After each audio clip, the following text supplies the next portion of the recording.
This man is standing in a jungle in 1974. He's holding a sword. He's wearing a uniform that hasn't changed in nearly 30 years. And he genuinely believes World War II is still happening. Not because he's confused, because for 29 years, nobody could convince him otherwise. This is the story of Hiroo Onoda, and the part most people never hear is why.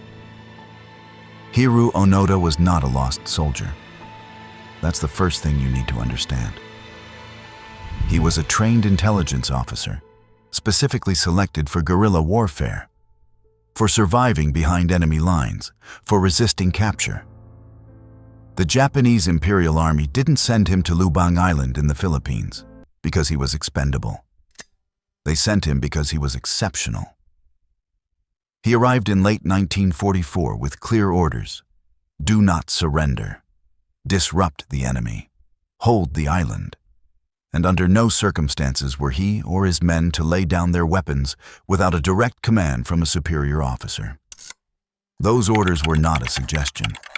For a man like Onoda, they were a contract written in blood. When the war ended in August 1945, Onoda didn't know. Or rather, he heard about it and didn't believe it. Leaflets were dropped over the jungle. Newspapers were left at the edges of the trees. His former commanders even recorded messages and had them broadcast into the jungle, urging him to come out. But Onoda had been trained to expect exactly that kind of psychological operation. Fake documents, false broadcasts, enemy tricks designed to break a soldier's will. Every piece of evidence that the war was over, he read as proof that the war was still going. Think about what that means. For every year that passed, while the world rebuilt, while Japan became an economic powerhouse, while the men who gave him his orders grew old, Onoda was still out there, moving through the jungle at night, rationing his ammunition, watching the tree line. He lost comrades one by one over the years. One eventually surrendered, and the others were killed in skirmishes with local police and Filipino soldiers he believed were enemy combatants.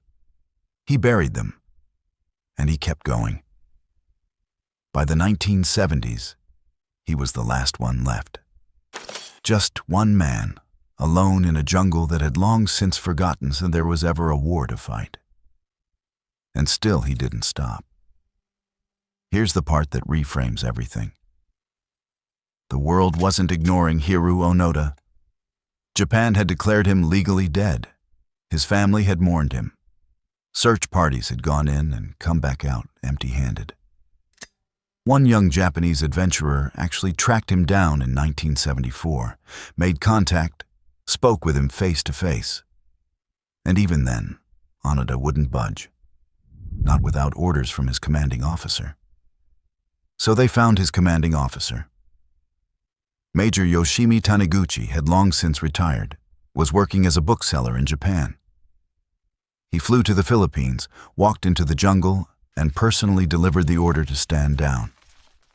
Only then did Onoda lay down his sword. Not because the evidence finally overwhelmed him, because the chain of command had spoken. That was the only thing that ever could have reached him. He walked out of that jungle in his original uniform, rifle still functional, 30 years of ammunition discipline still intact. He saluted, he wept. The Philippines government, to their remarkable credit, pardoned him for the skirmishes that had taken lives during those decades. He wasn't a criminal in their eyes. He was a man who never stopped being a soldier. Back in Japan, Onoda became a strange kind of symbol, not of fanaticism, though some called it that, of loyalty taken to its absolute limit, of what happens when duty becomes the entire architecture of a person's identity. Remove the war, and what's left? He had spent 29 years answering that question without ever knowing he was asking it. He died in 2014, at 91 years old. He never quite fit back into the world he returned to. Some doors, once closed that long, don't open the same way twice. Some men fight for a cause. Onoda fought because stopping never felt like an option. If that story stayed with you, subscribe. There are more like it.